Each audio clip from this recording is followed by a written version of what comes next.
नमस्कार, राजस्थान समाचार में आपका स्वागत है। पेश है राजस्थान की खास खबरें।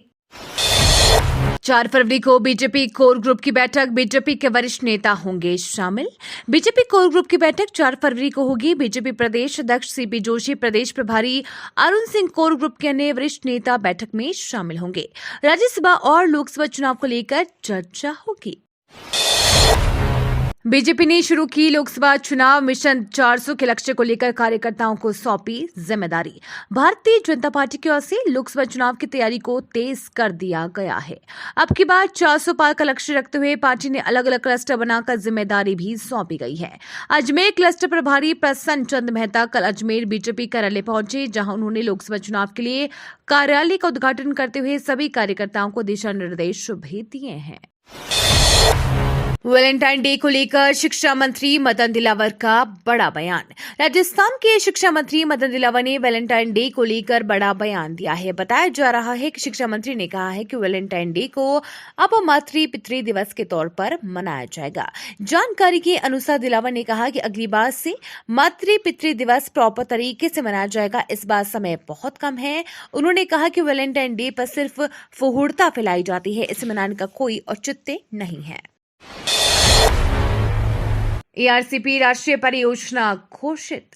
पूर्वी राजस्थान नहर परियोजना को राष्ट्रीय परियोजना घोषित करने और राजस्थान व मध्य प्रदेश के मध्य जल बंटवारे पर सहमति को लेकर सपोट्रा के भाजपा नेता ने पीएम नरेंद्र मोदी को अपने खून से पत्र लिखा है। खून से पत्र लिखकर भारत के प्रधानमंत्री नरेंद्र मोदी को 13 जिलों को एआरसीपी परियोजना को राष्ट्रीय योजना घोषित करने पर आभार जताया है। अवैध खनन की खुली पोल, 25 करोड़ रुपए का भरा पंचनामा। राजस्थान के मुख्यमंत्री भजनलाल शर्मा के अवैध खनन के सख्ती के बाद नीम का थाना खान विभाग की भी आंखें खुली और नीम का थाना क्षेत्र के रेला से करीब 7 खानों से अवैध खनन पर करीब 25 करोड़ रुपए का पंचनामा की कार्यवाही को अंजाम दिया। नीम का थाना में खान विभाग और प्रशासन की मिलीभगत से बड़े पैमाने पर अवैध खनन किया जा रहा था। मुख्यमंत्री भजनलाल शर्मा के निर्देश के बाद खान विभाग की नींद खुली और आनन फानन में करीब 25 करोड़ रुपए की 7 खानों पर पंचनामा किया। कोटा से चौमहला रूट के यात्रियों को मिलेगी राहत, नई मेमू ट्रेन होगी शुरू। कोटा और चौमहला के बीच सफर करने वाले यात्रियों के लिए बड़ी खुशखबरी है। जल्द इस रूट के लिए नई मेमू ट्रेन शुरू की जा रही है, जिसका टाइम टेबल रेल मंत्रालय ने जारी कर दिया है। नई मेमू ट्रेन सुबह 5:45 पर कोटा से रवाना होगी और सुबह 7:07 पर रामगंज मंडी से होते हुए सुबह 9:10 पर चौमहला पहुंचेगी।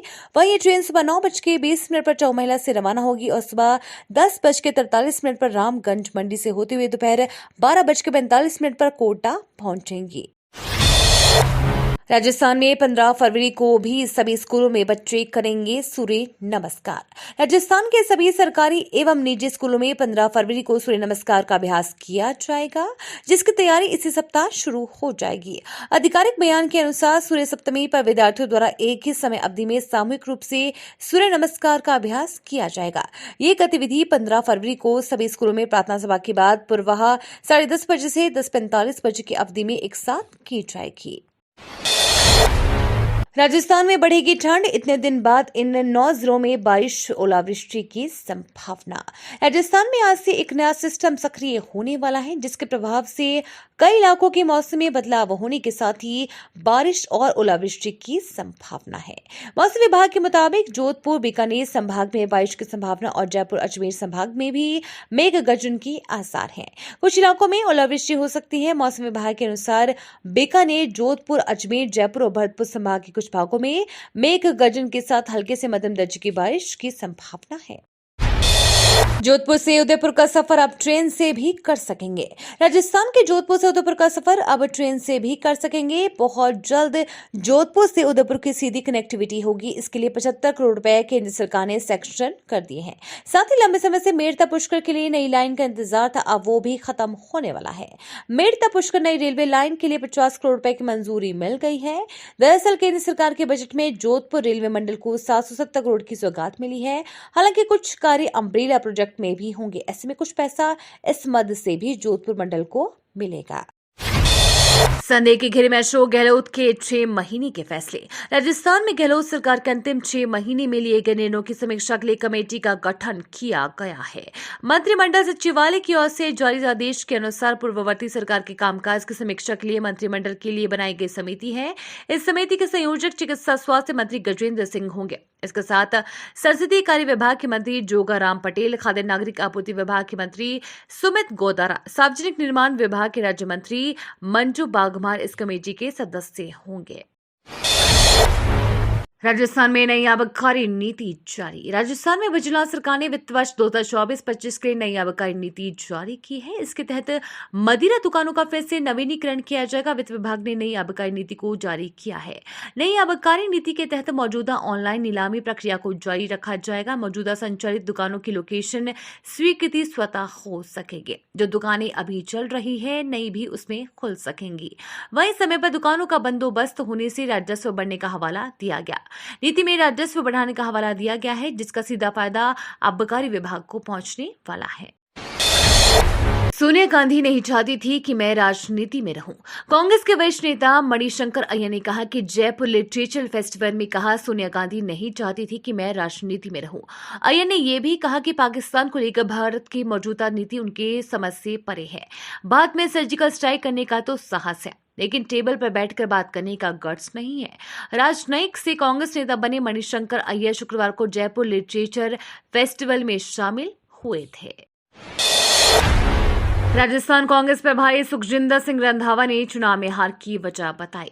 राजस्थान विधानसभा चुनाव में कांग्रेस की हार पर प्रदेश प्रभारी सुखजिंदर सिंह रंधावा ने बड़ा बयान दिया है। रंधावा ने कहा कि मेरी और डोटासरा से गलती हुई, हम कोई स्टैंड नहीं ले पाए। हमारी चलती तो प्रदेश में कांग्रेस की सरकार बनती। बीकानेर में कार्यकर्ताओं से संवाद के दौरान रंधावा ने ये बात कही। रंधावा ने कहा कि अनगिनत लोक कल्याणकारी काम किए गए, उसके बावजूद कांग्रेस सत्ता में नहीं लौट पाई। ये सोचने की बात है।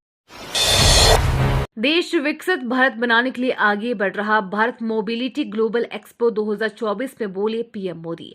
प्रधानमंत्री Narendra Modi Bharat mobility global expo 2024 में शामिल हुए। उन्होंने कार्यक्रम को संबोधित करते हुए कहा कि देश 2047 तक विकसित भारत बनाने के लक्ष्य को आगे लेकर बढ़ रहा है। इस लक्ष्य की प्राप्ति में मोबिलिटी सेक्टर बड़ी भूमिका निभाएगा। पीएम मोदी ने कहा कि भारत की अर्थव्यवस्था का तेजी से विस्तार हो रहा है। हमारी सरकार के तीसरे कार्यकाल में देश का तीसरी सबसे बड़ी अर्थव्यवस्था बनना तय है। युवाओं की बढ़ेगी स्किल, नए मेडिकल कॉलेजों में सुधरेगी सेहत। केंद्र सरकार की ओर से घोषित बजट में युवाओं पर काफी फोकस किया गया है। युवाओं को आत्मनिर्भर बनाने से लेकर स्टार्टअप को प्रोत्साहित करने के लिए इस बार भी स्किल इंडिया अभियान पर बजट में मुहर लगाई गई है। सीकर संभाग के 17,000 युवाओं को इस साल प्रशिक्षण मिलने की आस है। केंद्र सरकार ने बजट में स्वास्थ्य पर भी काफी फोकस किया है। इस साल बजट में नए मेडिकल कॉलेज और नर्सिंग कॉलेजों का विजन दिखाया है। इससे संभाग क्षेत्र में भी स्वास्थ्य का ढांचा भी सुधरने की आस है।